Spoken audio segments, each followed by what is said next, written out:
இந்த ஆஷூரா நன்னாளில் இக்காணொலியில் இணைந்திருக்கிற நம் அனைவர் மீதும் எல்லாம் வல்ல அல்லாஹுவின் நல்லருள் என்றென்றும் நிறைவாக உண்டாவதாக. ஆமீன். அல்லாஹுவின் பேரருளால் அல்லாஹுவின் மாதம் என்று அழைக்கப்படுகிற சங்கைக்குரிய முஹர்ரம் மாதத்தினுடைய சரித்திர முக்கியத்துவம் வாய்ந்த நிகழ்வுகளை எல்லாம் உள்ளடக்கிய ஆஷூரா பெருதினத்தில் நமக்கு ஜும்மாவும் சங்கமித்திருக்கிறது. ஆஷூரா நாளை உலகமெல்லாம் கொண்டாட்டங்களால் அல்லாமல் இபாதத்துகளால் அதை அலங்கரித்துக் கொண்டிருக்கிறார்கள் உலக முஸ்லிம்கள். இன்றைக்கு நாட்டினுடைய பெரும்பகுதி ஆஷூரா நாளுக்காக நோன்பு வைத்திருக்கிறார்கள்.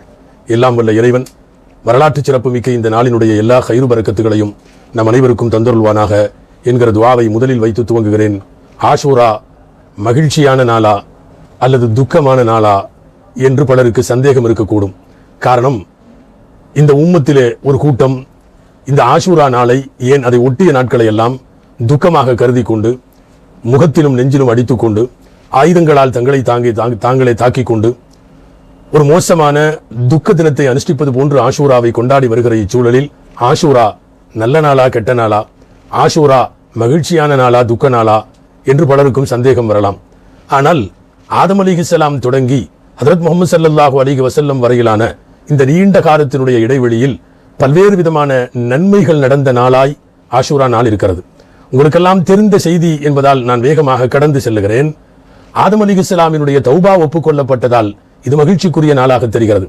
நூஹ் அலைஹிஸ்ஸலாத்தினுடைய கப்பல் ஒரு வழியாய் மக்களோடு இறக்கிவிடப்பட்டதால் அல்லாஹ் அவர்களை காப்பாற்றியதால் மகிழ்ச்சி நாளாகவே காணப்படுகிறது. நெருப்பு குண்டத்திலிருந்து இப்ராஹிம் அலைஹிஸ்ஸலாம் பாதுகாக்கப்பட்டதால் மகிழ்ச்சிக்குரிய நாளாகவே ஆஷூரா தெரிகிறது. நீண்ட காலம் பிரிந்திருந்த யாக்கூப் அலைஹிஸ்ஸலாம் அவர்களை அவர்களுடைய மக்களோடு சேர்த்து வைத்த நன்னாளாய் இருப்பதால் ஆஷூரா நல்ல நாளாகவே தெரிகிறது. 18 ஆண்டு காலம் நோய்வாய்ப்பட்ட அய்யூப் அலைஹிஸ்ஸலாமினுடைய நோய்களுக்கு ஷிஃபா கிடைத்த நாள் என்கிற கோணத்திலே பார்க்கிற போதும் இது மகிழ்ச்சிக்குரிய நாளாகவே தெரிகிறது. எல்லாவற்றிற்கும் மேலாக ஆஷூரா என்று சொன்னவுடனே நினைவில் வந்து நிழலாடுகிற சுமார் 6 லட்சம் பேரோடு கிடக்கிற ஹஜ்ரத் மூசா அலைஹிஸ்ஸலாம் அவர்கள் கடலை கடந்து கடல் பிளந்து வழிவிட்டு அவர்கள் காப்பாற்றப்பட்டதும், ஆட்சி இருக்கிறது என்பதற்காக ஆடாத ஆட்டமெல்லாம் ஆடிய ஃபிரௌனும் அவனோடு இணைந்திருந்த கொடுங்கோளர்களும் கடலிலே மூழ்கடிக்கப்பட்ட இந்த நாளை பார்க்கிற போது மகிழ்ச்சிக்குரிய நாளாகவே இருக்கிறது. எனவே ஆதம் அலைஹிஸ்ஸலாம் தொடங்கி அனைத்து நபிமார்களின் வாழ்விலும் ஏதேனும் ஒரு நன்மை நடந்த நாளாய் ஆஷூரா இருக்கிறது.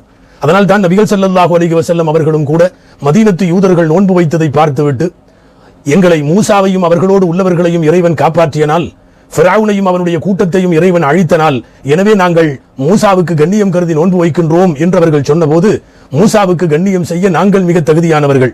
சாமஹு மூசா ஷுக்ரா, மூசா நன்றியோடு நோன்பு வைத்தார், நாங்கள் மூசாவை பின்பற்றி நோன்பு வைக்கிறோம் என்று சொல்லி நபிகள் ஸல்லல்லாஹு அலைஹி வஸல்லம் அவர்கள் நோன்பு வைத்ததும் வைக்க சொன்னதும் இந்த நோன்பின் சிறப்புகளை எல்லாம் பேசியதை பார்க்கிற போது வரலாற்றின் வழிநெடுகிலும் நல்ல நாளாய் மகிழ்ச்சிக்குரிய நாளாய் இப்படித்தான் எல்லா நிகழ்வுகளும் இருக்கிறது. மறுபக்கம் இது முழுக்க 100% உங்களுக்கு மகிழ்ச்சியா என்று கேட்டால் அஹ்லு சுன்னத் வல் ஜமாஅத்தினுடைய பார்வையில் ஒரு ஓரத்தில் இங்கே ஒரு சோக சம்பவம் நடைபெற்றது என்னவோ உண்மைதான். ஹஜ்ரத் ஹுசைன் ரலியல்லாஹு தஆலா அன்ஹு கொல்லப்பட்டது. அந்த கொல்லப்பட்டதை மகிழ்ச்சியாக உலகத்தில் இருக்கிற உண்மை முஸ்லிம் யாரும் கொண்டாட மாட்டான். ஒரு பக்கம் அது சோக நிகழ்வென்றாலும் ஆஷூராவே துக்க நாள் என்று சொல்ல முடியாது. அப்படி சொல்லுவது சுன்னத் வல் ஜமாஅத்தினுடைய மார்க்க அறிஞர்களிடத்திலே அக்கருத்து இல்லை. ஹஜ்ரத் ஹுசைன் ரலியல்லாஹு தஆலா அன்ஹு அவர்கள் கொல்லப்பட்ட சோக சம்பவம் இன்றைக்கு நடந்தது என்னவோ உண்மைதான். ஹஜ்ரத் ஹுசைன் ரலியல்லாஹு தஆலா அன்ஹு சற்றேறக்குறைய 1400 ஆண்டுகளுக்கு முன்னாலே அலி ரலியல்லாஹு அன்ஹு ஃபாத்திமா ரலியல்லாஹு அன்ஹா தம்பதிக்கு பிறந்த அழகிய குழந்தையான ஹஜ்ரத் ஹுசைன் ரலியல்லாஹு தஆலா அன்ஹு ஒரு சில வரிகள் அவர்களை பற்றி இந்த ஜும்மாவில் அவர்கள் ஷஹீதாக படுகொலை செய்யப்பட்ட நாள் என்கிற அடிப்படையில் சில நினைவூட்டல்களை நான் உங்களுக்கு சொல்ல வேண்டும். பிறந்த குழந்தையில இருந்து சுமார் 6 வருஷம் அண்ணல் நபி ஸல்லல்லாஹு அலைஹி வஸல்லத்தின் மடியிலே வளர்கிற நட்பாக்கியம் பெற்றார்கள். ஏதோ மகள் வீட்டிலே வளர்ந்த குழந்தை என்று ஒதுக்கிவிட முடியாது. 6 வருஷம் அன்னலாரின் அரவணைப்பில், அன்னலாரின் பார்வையில், அன்னலாரின் மடியில், அன்னலாரின் முத்தங்களுக்கு இடையில் பெருமானாரின் மடிதவந்து வளர்ந்த குழந்தை ஹஜ்ரத் ஹுசைன் ரலியல்லாஹு தஆலா அன்ஹு. மடியில் அமர்த்தும் போதெல்லாம், அக்குழந்தையினுடைய நெற்றியில் கன்னத்தில் வாயில் முத்தமிடும் போதெல்லாம் ஹுசைனு மின்னி வ அன மின்ஹு, ஹுசைன் என்னிலே உள்ளவர், நான் ஹுசைனிலே உள்ளவன் என்று, நாங்கள் இருவரும் இரண்டர கலந்தவர்கள் என்று அண்ணல் நபி ஸல்லல்லாஹு அலைஹி வஸல்லம் அவர்கள் ஹுசைன் ரலியல்லாஹு அன்ஹுவை குறித்து சொன்ன செய்திகள் பிரபலமானவை. மன் அஹப்பகுமா ஃபகத் அஹப்பனி. ஹஜ்ரத் ஹஸன் ஹுசைன் ரலியல்லாஹு அன்ஹுமா இருவரையும் மடியிலே அமர்த்தி வைத்துக் கொண்டு எம்பெருமானார் ஸல்லல்லாஹு அலைஹி வஸல்லம் சொன்ன வார்த்தை, இவ்விருவரையும் நேசிப்போர் என்னை நேசித்தோர், இவ்விருவரையும் கோபித்தோர் என்னை கோபித்தோர் என்று ஸல்லல்லாஹு அலைஹி வஸல்லம் சொன்ன வார்த்தையில் இருந்துதான் ஹஜ்ரத் ஹுசைன் ரலியல்லாஹு அன்ஹு போன்றவர்கள் மீது நேசத்தையும் பிரியத்தையும் காட்டுவது, வைப்பது, உள்ளத்திலே மஹப்பத்தை இருத்துவது உலக முஸ்லிம்களின் மீது கடமை என்று இந்த ஹதீஸை வைத்துக் கொண்டு எழுதுவார்கள் நபிகள் நாயகம் ஸல்லல்லாஹு அலைஹி வஸல்லம். வாழ்க்கையில் அதைவிட வேறென்ன பாக்கியம் வேண்டும்? மெம்பரிலே அமர்ந்து குத்துபா கொடுக்கிற போது நபி ஸல்லல்லாஹு அலைஹி வஸல்லம் இந்த திருப்பேர குழந்தையை பக்கத்திலே அமர வைத்துக் கொண்டு அன்றைக்கு கூடியிருந்த 100 சஹாபாக்களுக்கு இடையிலே ஸல்லல்லாஹு அலைஹி வஸல்லம் உரை நிகழ்த்தினார்கள். பிஞ்சு குழந்தையாக இருக்கிற போதே பெருமானாரின் மெம்பரின் பக்கத்திலே அமர்ந்தது ஒரு குழந்தை என்றால் அதனுடைய வருங்காலத்தின் வாய்ப்புகள் குறித்தும் அக்குழந்தையினுடைய மகோன்னதங்களை குறித்தும் சொல்லவா வேண்டும்? ஹைர், அல்லாஹ்வுடைய ஏற்பாடு. கர்பலா போர்க்களத்திலே அவர்கள் கொல்லப்படுகிறார்கள். அவர்கள் கொல்லப்படுவார்கள் என்கிற பல்வேறு செய்திகளையும் நபிகள் ஸல்லல்லாஹு அலைஹி வஸல்லம் முன்னாலேயே சொல்லி இருக்கிறார்கள். முன்னறிவிப்பு செய்யப்பட்டிருக்கிறது பல்வேறு ஹதீதுகளில். என்னுடைய உம்மத்தால் இந்த குழந்தை கொல்லப்படுவார் என்று வருகிறது. ஹஜ்ரத் உம்முல் ஃபத்ல் ரலியல்லாஹு அன்ஹாவுடைய ரிவாயத், ஹஜ்ரத் இப்னு அப்பாஸ் ரலியல்லாஹு அன்ஹுடைய ரிவாயத் என்று சரித்திரத்தின் வழிநெடுகிலும் ஹஜ்ரத் ஹுசைன் இந்த உம்மத்தால் கொல்லப்படுவார்கள் என்று அறிவிப்பு செய்யப்பட்டிருப்பதால் இது அல்லாஹ்வுடைய ஏற்பாடு. அந்த ஏற்பாட்டுக்கு சில கணங்களும் காரணங்களும் காரணிகளும் வேண்டும். அப்படித்தான் அமைந்தது. தேர்வு முறையிலேயே கலீஃபாக்கள் தேர்வாகி கொண்டிருந்தார்கள். ஆனால் முஆவியா ரலியல்லாஹு அன்ஹுவுக்கு பின்னாலே தேர்வு முறை இல்லாமல் வாரிசு அடிப்படையில் தன்னுடைய மகனை யஸீத் அவர்கள் கலீஃபாவாக நியமித்த போதுதான் இஸ்லாமிய உலகம் கொந்தளித்தது. குறிப்பாக அசத்தியத்தை எதிர்த்து என்றைக்கும் போராடுகிற திறனும் தெளிவும் கொண்ட மதீனத்து மக்கள் ஒன்றாக போர்க்கொடி தூக்கினார்கள். காரணம், யஸீதின் மீது உள்ள தனிப்பட்ட காழ்ப்புணர்ச்சி அல்ல, அக்குடும்பத்தாரின் மீதான கோபம் அல்ல. யஸீத் தனிப்பட்ட வாழ்க்கையிலும் நல்லவன் அல்ல. யஸீத் தனிப்பட்ட வாழ்க்கையிலேயும் சொல்லத் தகுந்த யோக்கியங்கள் நிறைந்த வாழ்க்கை வாழவில்லை என்பதால் யஸீதிற்கு கடுமையான ஆட்சேபனைகள் நடந்தது. ஒட்டுமொத்த மதீனாவும் கிளர்ந்தெழுந்தது. ஹுசைன் ரலியல்லாஹு அன்ஹு தலைமையேற்றார்கள். நான் கூஃபாவை நோக்கி போகிறேன் என்று கிளம்பிய போது உங்களுக்கெல்லாம் தெரியும், தடுத்தவர்கள் பெரும் சஹாபாக்கள். அன்றைக்கு இருந்த இப்னு அப்பாஸ் ரலியல்லாஹு அன்ஹு போக வேண்டாம் என்றார்கள். அப்துல்லாஹ் இப்னு உமர் ரலியல்லாஹு அன்ஹு போக வேண்டாம் என்றார்கள். மிகப்பெரிய இஸ்லாமிய கவிஞராக அன்றைக்கு அறியப்பட்ட ஷாயிர் ஃபரஸ்தத் என்பவர் கவிஞர் ஹுசைன் ரலியல்லாஹு அன்ஹு புறப்பட்ட வாகனத்திற்கு முன்னாலே குறுக்கே படுத்துக் கொண்டு மரண வாடை எனக்கு தெற்கிலிருந்து கூஃபாவிலிருந்து வீசுகிறது, நீங்கள் போக வேண்டாம் என்று எல்லாம் தடுத்தும் கூட ஹுசைன் ரலியல்லாஹு அன்ஹு தீவிர அரசியலில் கால் வைத்து விட்டதால் பின்வாங்க முடியவில்லை என்பது மட்டுமல்ல, அல்லாஹ்வுடைய ஏற்பாடு அவர்களை அங்கே இழுத்துக் கொண்டு போகிறது என்றுதான் சொல்ல வேண்டும். பக்தாதிற்கு தெற்கே இருக்கின்ற ஒரு சிறிய பாலைவனத்தினுடைய பகுதி, நீர் இல்லாத பகுதி, மனிதர்கள் வாழ்வதற்கு அவ்வளவாய் தகுதியற்ற பூமி அது, கர்பலா பூமி. அந்த இடத்திற்கு வந்ததற்கு பிறகு யஸீதின் ஆட்களுக்கும் இவர்களுக்கும் நடந்த போர் உங்களுக்கு தெரியும்.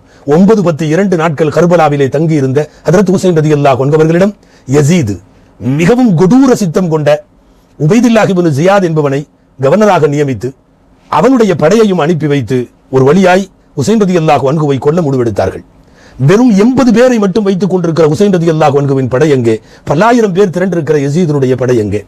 எனவே வரிசையாய் போர்க்களம் ஆரம்பமானது. ரசூலுல்லாஹி ஸல்லல்லாஹு அலைஹி வஸல்லத்தினுடைய தவத்திரு பேர குழந்தையான குழந்தைக்கு தண்ணீர் கூட தர மறுத்தார்கள். ஏறத்தாழ 17 பேர் பெருமான் ஸல்லல்லாஹு அலைஹி வஸல்லத்தினுடைய அகல பைத்துகளே கொல்லப்பட்டார்கள்.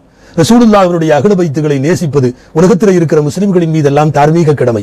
அந்த அகல பைத்துகள் 17 பேரை பறி கொடுத்ததற்கு பிறகு ஹஜ்ரத் ஹுசைன் ரலியல்லாஹு அன்ஹு 13 அம்புகளை உடலிலே தாங்கிய வரைக்கும் உயிரோடு இருந்து அவர்கள் ஷஹீதானார்கள். குதில இமாமன் வ ஷஹீதன் வ மதுலூமன், ஒரு பெருந்தலைவராய் கொல்லப்பட்டார்கள், ஷஹீதாய் கொல்லப்பட்டார்கள், அநியாயமாய் அக்கிரமாய் கொல்லப்பட்டார்கள்.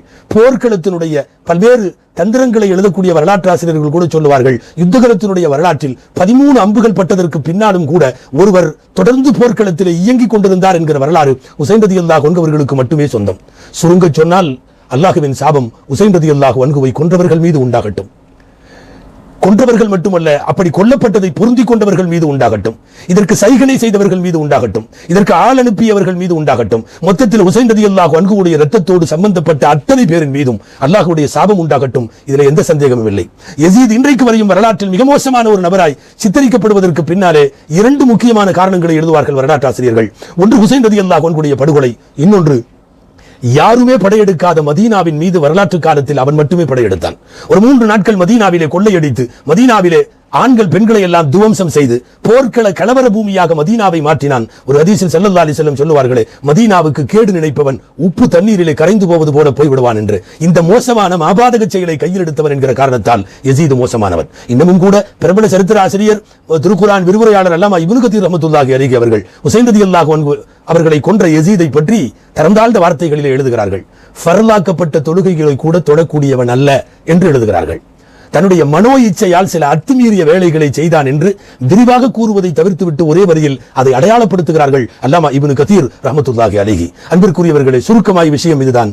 ஆஷூரா, ஹுசைன் ரலியல்லாஹு அன்ஹு கொல்லப்பட்ட துக்கம் உலக முஸ்லிம்களின் இதயத்தில் அவர்களின் தொண்டையில் அந்த துக்கம் மேலீடு அடைத்தாலும் இந்த நாள் துக்க நாள் அல்ல.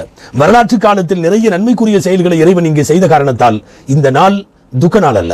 நிறைய நபிமார்களின் வாழ்க்கையிலே விடியலை திறந்து வைத்திருக்கக்கூடிய நாள் என்பதால் ஒரு பக்கம் இது மகிழ்ச்சியாய் தருகிறது, மறுபக்கம் துக்கமாய் தருகிறது. அஹ்லுசுன்னாவுடைய மார்க்கறிஞர்கள் ஆஷூராவுடைய நாளை அது மகிழ்வும் அல்ல துக்கமும் அல்ல, ரெண்டையும் செய்ய வேண்டாம், நோன்பு மாத்திரம் வைத்து துவா செய்யுங்கள் என்றே நமக்கு சொல்லுகிறார்கள். இன்றைக்கு உலகம் முழுக்க நடந்து கொண்டிருக்கக்கூடிய மாறில் அடித்துக் கொள்வதும், கன்னத்திலே போட்டுக் கொள்வதும், ஆயுதங்களால் கீறிக் கொள்வதும், இரத்த வெள்ளத்திலே தங்களை ஆக்கிக் கொள்வதுமாக இருக்கிற துக்க நிகழ்வுகளுக்கும் இஸ்லாத்திற்கும் எந்த சம்பந்தமும் இல்லை என்பதை புரிய வேண்டும். புத்தாண்டு தொடங்கி இருக்கிற 1443 முஹர்ரம் மாதம் இந்த 10வது நாளில் இருந்து அல்லாஹ் இந்த ஆண்டு முழுவதும் ஒட்டுமொத்த உலகத்திற்கும் கைரு பரக்கத்துகளை வழங்குவானாக. எல்லாம் வல்ல இறைவன் பெருநோய்களிலே இருந்து இந்த உலகத்தை காப்பாற்றி முன்போடு இயல்பான வாழ்க்கைக்கு இந்த மக்களை அல்லாஹ் அருள் புரிவானாக. எல்லாம் வல்ல இறைவன் ஆஷூராவினுடைய பொருட்டால் யார் யாரெல்லாம் உலகத்திலே கையேந்தி கொண்டிருக்கிறார்களோ அவ்வளவு பேருடைய ஹலாலான தேவைகளை அல்லாஹ் நிறைவேற்றி தருவானாக.